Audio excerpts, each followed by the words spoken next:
កចូលដំណេកយើងកុំនិយាយសំពុតញាត់សំពីយរាយរើសរៀបដាក់សំពៀតដេកយប់សំពះគុណកុំដេកសុនឲ្យប្រុងស្នៀតភ្លើងឆេះយប់អត្រៀតយើងកណ្ដៀតទូលប្រមូលរត់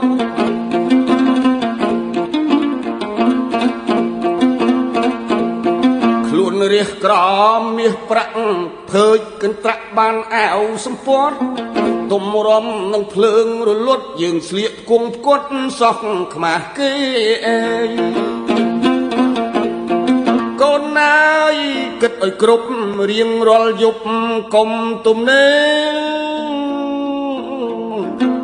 ជាងដេកស្ងៀមទៅទេ